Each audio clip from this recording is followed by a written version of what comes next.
Едукацијата, професионалното, стручно усовршување на полициските службеници, како императив сам по себе, мора и треба да биде континуиран процес во кој постојан стремеж, меѓу другото ќе биде и следењето на сите нови технолошко образовани стандарди. Сето ова со една цел позиционирање на полицијата како реален сервис на граѓаните и силен гарант во остварувањето на сите нивни права и слободи дефинирани како темелни уставни и обществени вредности. Денеска во пресред на изборите за председател на Република Северна Македонија, тука во Центарот за обука во Идризово во рамки на обсежни подготовки на Министерството за внатрешни работи за обезбедување на предстојниот изборен процес, во насока на негово мирно, непречено одржување се промовира уште еден, според мојот длабоко уверување, важен исчепор во насока на квалитетна и ефикасна едукација на полициските службеници. Овој пат тоа мора особено да се подлече на дополнето со можноста граѓаните непосредно да имаат увид во полициските областувања и надлежности околу самиот избирачки процес. Именно во соработка со нашите партнери од мисијата на ОПСЕ во нашата земја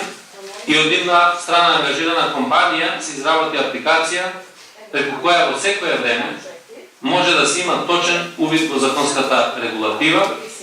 а таа е достапна и на пошироката јавност преку лесно симнување од интернет страната на Министерството за внатрешни работи. На овој начин не само што дополнително се скратува времето за обука и се врши соодветно искористување на обучувачите и другите ресурси, туку се овозможува транспарентна обука на полициските службеници на начин што и граѓаните ќе бидат запознаени со целосната нејзина содржина.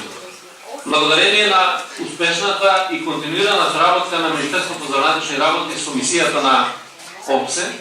Министерството започна еден нов модерен пристап во континуираното учење и стручно усовршување на работените за одредени знаења и вештини.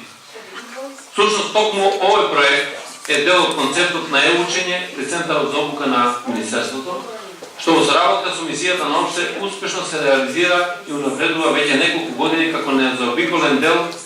од системот на образование и обука кај кандидатите за полициски службеници во Центарот за обука. Почитувани присутни, на крај дозволете ми да ја истакнам цврстата определба моја и на актуелното раководство на Министерството, како и на Центарот за обука да продолжиме во тесна соработка со нашите пријатели и партнери од ОПСЕ и во наредниот период да ги подобруваме и надоградуваме сите битни аспекти од полициската едукација со цел за денјавачно реформирање и трансформирање на полицијата во квалитетен и ефикасен сервис на граѓаните. Дозволете ми на крај да се заблагодарам посебно на амбасадорот Која,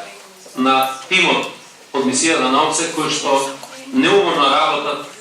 во поддршка и јакнење на капацитетите на македонската полиција и да се заблагодарам на сите колеги кои што придонесоа да имаме реализација на ваков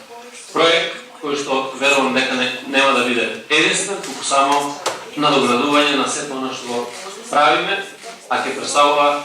одлична основа за континуирано образование и брз напредок на интегритетот на полициските службеници. Благодарам.